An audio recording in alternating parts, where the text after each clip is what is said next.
Hello everyone, welcome back to Juris Legal Chambers. I am Varsh Nagpal and in today's session we will discuss section 34 of Indian Penal Code.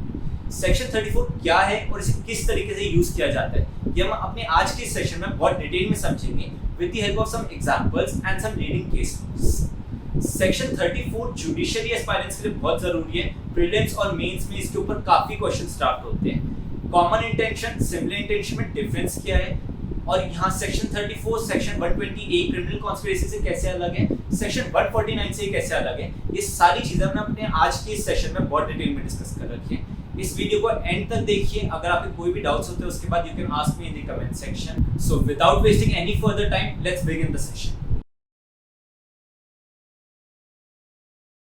जब कभी किसी एक इंसान को किसी दूसरे इंसान के एक्शंस के लिए लायबल ठहराया जाता है तो ऐसी लायबिलिटी को हम वाइकेरियस लायबिलिटी या जॉइंट लायबिलिटी कहते हैं। वाइकेरियस लायबिलिटी के बारे में हमने टॉर्ट्स में पढ़ा था।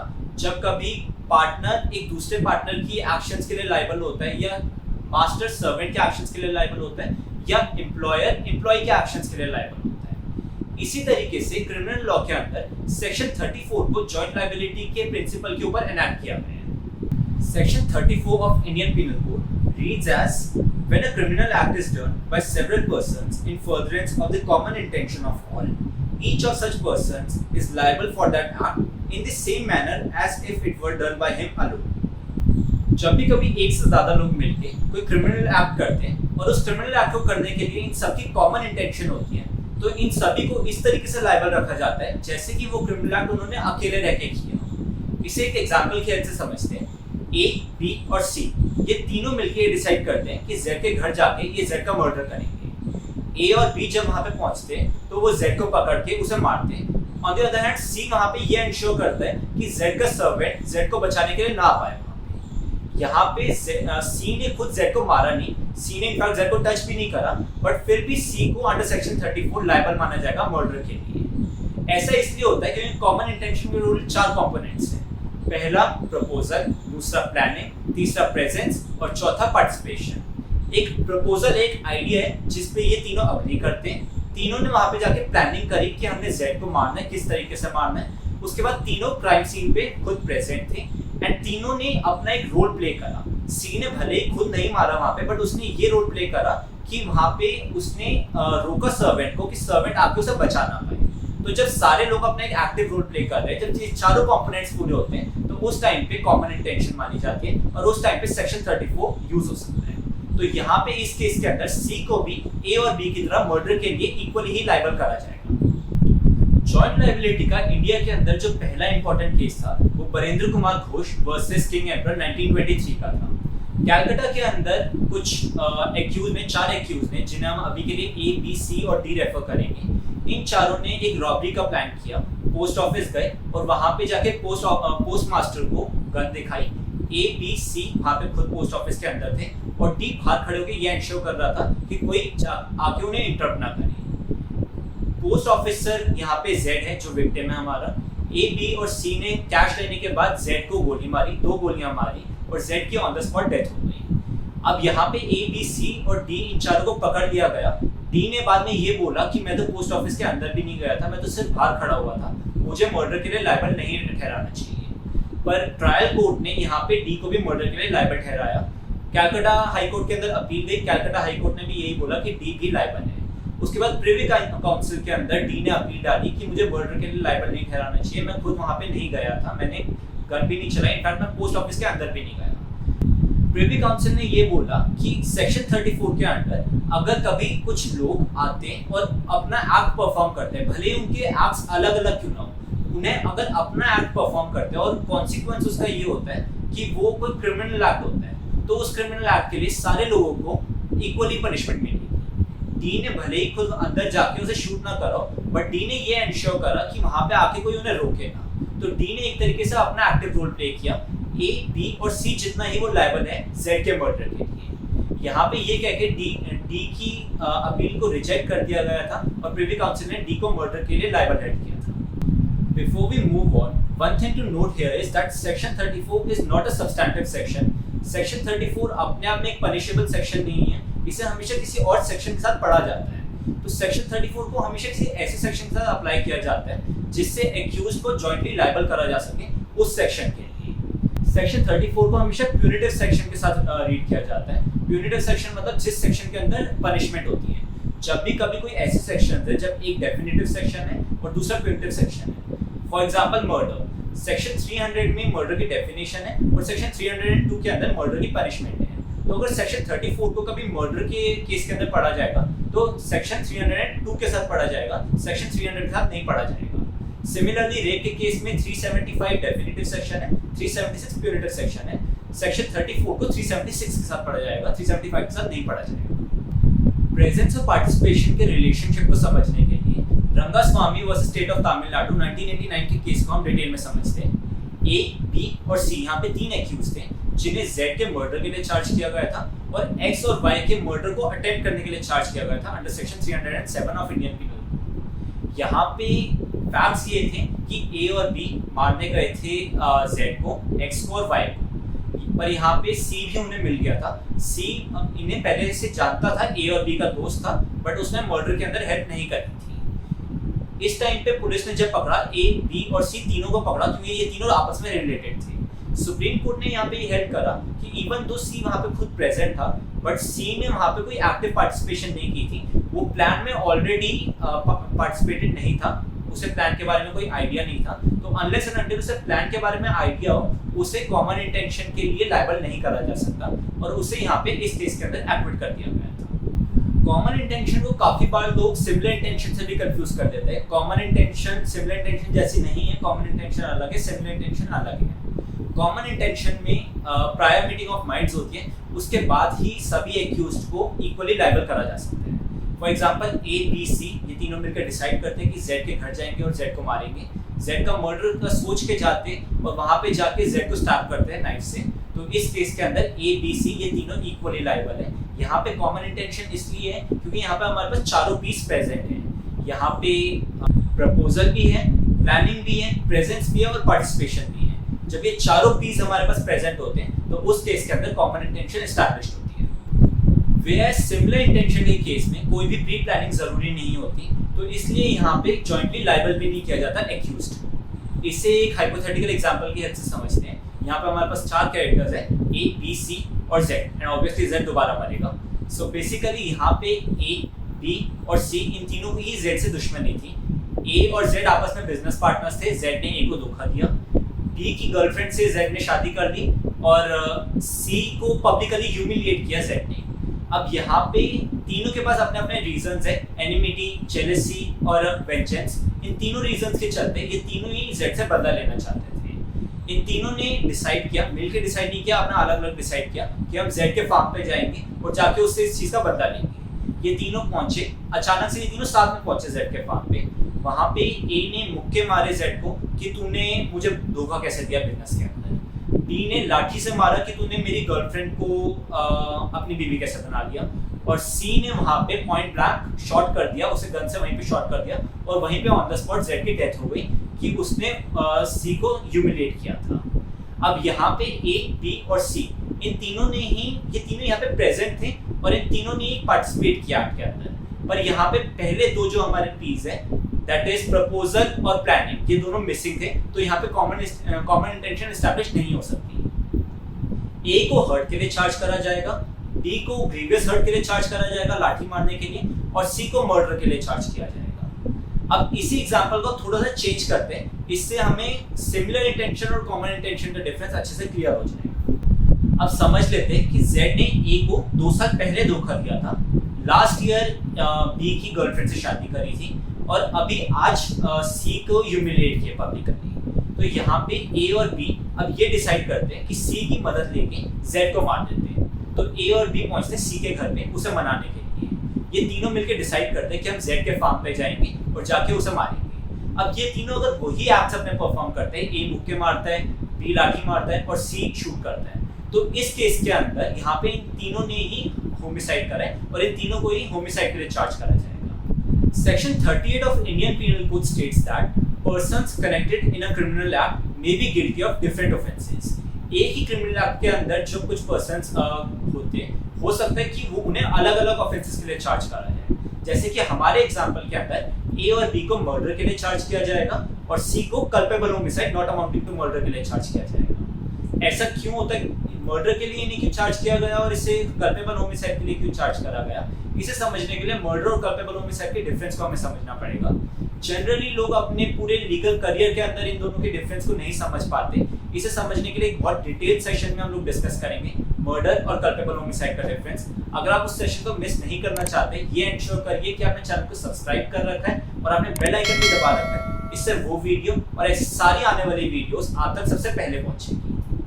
Jagan Gope versus state of West Bengal 2019 के केस में रिसेंटली अभी कलकत्ता हाई कोर्ट ने ये बोला था, although the accused persons may have similar intention to commit a crime, say murder, until and unless the prerequisites in respect of each accused are established, it cannot be said that they shared common intention and be culpable for crime committed by any of them in furtherance to such intention. तो यहाँ पे prerequisites क्या है? यहाँ पे total हमारे 4 prerequisites हैं जो हमारे 4 P's हैं: purpose, planning, presence और participation। तो जब ये चारों पीस प्रेजेंट हो गए उसके बाद ही कॉमन इंटेंशन हमेशा फॉर्म हो सकती है। अब क्वेश्चन यहाँ पे ये आता है कि common intention on the spot बन सकती है? जी हाँ, common intention on the spot भी बन सकती है। जब कभी पहले प्लानिंग ना करी हो, on the spot crime scene में भी कॉमन इंटेंशन बन सकती है। Suresh and another versus state of UP 2001 के केस के अंदर कोर्ट ने ये बोला था, common intention can be form previously और in the course of occurrence and on a spur of a moment. The existence of a common intention is a question of fact in each case to be proved mainly as a matter of inference from the circumstances of the case. The accused is therefore made responsible for the ultimate criminal act done by several persons in furtherance of the common intention of all. यहाँ पे on the spot भी common intention बन सकती है। Basically यह case के अपने facts होते हैं जिनके बेसिस पे डिसाइड किया जाता है कि कॉमन इंटेंशन थी या नहीं थी। तो ये डिसाइड करने की अथॉरिटी जज के पास होती है और यहाँ पे एक्यूज्ड को अल्टीमेटली जो क्रिमिनल एक्ट होता है उसके लिए लायबल ठहराया जाता है। इसे एक एग्जांपल की हेल्प से समझते हैं। ए, बी और सी इन तीनों ने मिलकर एक रॉबरी प्लान करी। इन तीनों के पास ही गन्स थी, पर इन तीनों ने म्यूचुअली ये डिसाइड करा कि हम किसी को भी हार्म नहीं करेंगे, हम सिर्फ जाएंगे, रॉबरी करेंगे, पैसे उठा के हम वहां से निकल जाएंगे। बट जब रॉबरी के दौरान वहां पे सिक्योरिटी गार्ड एक आ गया। सिक्योरिटी गार्ड का नाम था जेड। अब ए जेड को देख के घबरा गया। घबराहट में ए ने जेड को गोली मार दी। गोली मारने से पहले बी और सी का एक्सप्रेस कंसेंट उसके पास नहीं था, फिर भी उसने वहां पे गोली मार दी। अब यहाँ पे क्वेश्चन ये आता है कि कॉमन इंटेंशन एस्टैब्लिश हो सकती है क्या बी और सी को भी मर्डर के लिए लायबल माना जाएगा? जी हाँ, यहाँ पे कॉमन इंटेंशन एस्टैब्लिश हो जाएगी बिकॉज इनका ये एक्ट कि ये तीनों वहाँ पे लोडेड गन्स लेके गए हैं, इसलिए कि अगर कोई चीज खराब होती है तो वहाँ पे उस अपने आप को बचा सकते हैं। तो ये एक्ट अपने आप में बहुत है कॉमन इंटेंशन को एस्टैब्लिश करने के लिए। कॉमन इंटेंशन को कब एस्टैब्लिश किया जाता है, कब इसे एप्लीकेबल किया जाता है, इसके लिए कोई स्ट्रिक्ट लॉज नहीं बना रखे, कोई स्ट्रिक्ट रूल्स नहीं है यहाँ पे। तो यहाँ पे ये कोर्ट की पावर होती है, जज के पास यहाँ पे ये पावर होती है कि वो ये डिसाइड करे फैक्ट्स और सर्कमस्टांसेस को देख के कि कॉमन इंटेंशन थी या नहीं थी। मीन्स में भी इसके ऊपर काफी बार क्वेश्चन आते हैं। कॉमन इंटेंशन देखनी होती है, एक हाइपोथेटिकल सिचुएशन दी जाती है, यहाँ पे ये डिसाइड करना होता है कि कॉमन इंटेंशन है या नहीं है। तो ऐसे केस के अंदर एप्लीकेंट्स को अपना जुडिशियल माइंड यूज करना होता है और लॉजिकल रीजनिंग यूज करनी होती है ये डिसाइड करने के लिए कि कॉमन इंटेंशन के थ्रू बाकी जो एक्यूज्ड है उन्हें गिल्टी माना जाएगा उसके लिए या नहीं माना जाएगा ऑफेंस के लिए। Moving on to our next topic, criminal conspiracy under section 120A and section 120B of Indian Penal Code। section 120A यहाँ पे डेफिनेटिव सेक्शन है, criminal conspiracy की डेफिनेशन section 120A में है और section 120B punitive सेक्शन है, criminal conspiracy punishment section 120B में defined है। बेसिकली section 120A और section 34 का कंपैरिजन होता है। जब भी कभी कंपैरिजन करा जाता है तो डेफिनेशन से कंपैरिजन होता है और जब कभी नहीं यूज किया जाता है कि यूजेज के टाइम पे सेक्शन 120B को यूज किया जाता है। For example section 120B read with XYZ section. Section 120A of Indian Penal Code states that when two or more persons agree to do or cause to be done an illegal act or an act which is not illegal by illegal means, such an agreement is designated as a criminal conspiracy। जब भी कभी दो या दो से ज्यादा लोग मिलके कोई इलीगल एक्ट करने के लिए प्रिपेयर करते हैं या फिर कोई ऐसा लीगल एक्ट करने के लिए प्रिपेयर करते हैं जिसे इलीगल तरीके से करा जा रहा हो, तो ऐसे प्रिपरेशन को क्रिमिनल कॉन्स्पिरेसी बोला जाता है। इसे एक एग्जांपल की हेल्प से समझते हैं। जब कोई टेररिस्ट ग्रुप ये प्लान कर रहा है कि किसी एरिया में हमने बॉम्ब ब्लास्ट करना है, तो उस प्रिपरेशन के टाइम पे, वो प्रिपरेशन ही अपने आप में एक ऑफेंस है, उस टाइम पे उस प्रिपरेशन के दौरान ही उन्हें अरेस्ट किया जा सकता है। तो उन्होंने वो एक्ट ना भी करा तब भी वो प्रिपरेशन के लिए उन्हें ट्राई करा जा सकता है। क्रिमिनल कॉन्स्पिरेसी को चैप्टर 5 में डिस्कस करते टाइम पे हम डिटेल में डिस्कस करेंगे, but for the purpose of this video section 34 और सेक्शन 120A के डिफरेंस को हम डिस्कस करते हैं। सेक्शन 34 के केस के अंदर यहाँ पे क्रिमिनल एक्ट होता है, एक्चुअली प्रेजेंट होता है, बट यहाँ पे क्रिमिनल एक्ट नहीं होता, सिर्फ क्रिमिनल एक्ट की प्रिपरेशन होती है। सेक्शन 34 के केस के अंदर चारों ही पीस हमारे पास प्रेजेंट होते हैं, proposal, planning, presence and participation. जबकि सेक्शन 120A के केस के अंदर हमारे पास सिर्फ प्रपोजल और प्लानिंग होती है, यहाँ पे प्रेजेंस और पार्टिसिपेशन नहीं होते हैं। सेक्शन 34 के केस के अंदर सिर्फ ओवर्ट एक्ट पे ये सेक्शन 34 अप्लाई होता है और सेक्शन 120A कोवर्ट एक्ट्स पे अप्लाई होता है। ओवर्ट एक्ट और कोवर्ट एक्ट क्या होते हैं? ओवर्ट एक्ट्स वो होते हैं जो ऑब्वियस होते हैं, जो सामने से दिख रहे होते हैं, या फैक्ट सर्कमस्टांसेस दिए जाए तो वहाँ पे कंक्लूड हो सकते हैं। कोवर्ट एक्ट्स वो होते हैं जो सामने सामने नहीं दिख रहे होते, हिडन एक्ट्स होते हैं, कंसील्ड एक्ट्स होते हैं। तो जब भी कभी एक्शन होता है तो वो ओवर्ट एक्ट हो गया, और अगर सिर्फ प्लानिंग हो रही है वहां पे तो वो कोवर्ट एक्ट है। सेक्शन 34 में पनिशमेंट ये होती है कि सारे मेंबर्स को इक्वली लायबल करा जाता है, वो उसी तरीके से जैसे अगर उन्होंने वो ऑफेंस किया हो तो उन्हें अकेले लायबल करा जाएगा। और सेक्शन 120A के अंदर या तो 6 महीने की इम्प्रिजनमेंट की सजा होती है या उस ऑफेंस के अबेटमेंट की सजा होती है। Moving on to section 149, another example of vicarious liability in criminal acts. Section 149 states that if an offence is committed by any member of an unlawful assembly in prosecution of common object of that assembly, or such as the members of that assembly knew to be likely to be committed in prosecution of that object, every person who at the time of the committing of that offence is a member of the same assembly is guilty of that offence. Unlawful assembly को पूरी तरीके से समझने के लिए हमें एक पूरा अलग से सेशन चाहिए होगा, बट अनलॉफुल असेंबली की डेफिनेशन समझने के लिए अभी मैं आपको आसान भाषा में बता देता हूँ। सेक्शन 141 के अंदर ये मेंशन कर रखा है कि जब भी कभी 5 या 5 से ज्यादा लोग इकट्ठे होते हैं और ये लोग क्रिमिनल फोर्स का यूज करते हैं, सेक्शन 141 में जो 5 ऑब्जेक्टिव्स बता रखे हैं उन 5 में से किसी ऑब्जेक्टिव को अचीव करने के लिए, तो ऐसे केस के अंदर ऐसी असेंबली को अनलॉफुल असेंबली बोला जाता है। सेक्शन 34 और सेक्शन 149 के डिफरेंस को समझने के लिए इस चार्ट को समझते हैं। सेक्शन 34 अपने आप में एक सब्सटैंटिव ऑफेंस नहीं है, ये अपने आप में पनिशेबल नहीं होता, इसे किसी और सेक्शन के साथ पढ़ना जरूरी होता है। जबकि सेक्शन 149 अपने आप में एक सब्सटैंटिव ऑफेंस है, सिर्फ यहाँ पे अनलॉफुल असेंबली का पार्ट होना अपने आप में एक पनिशेबल ऑफेंस है, इसे जरूरी नहीं है किसी और सेक्शन के साथ पढ़ा जाए। सेक्शन 34 के केस के अंदर कॉमन इंटेंशन होती है और सेक्शन 149 के केस के अंदर कॉमन ऑब्जेक्ट होता है। कॉमन इंटेंशन में 4 पीस होते हैं, जैसे कि हमने समझा, प्रपोजल, प्लानिंग, प्रेजेंस और पार्टिसिपेशन।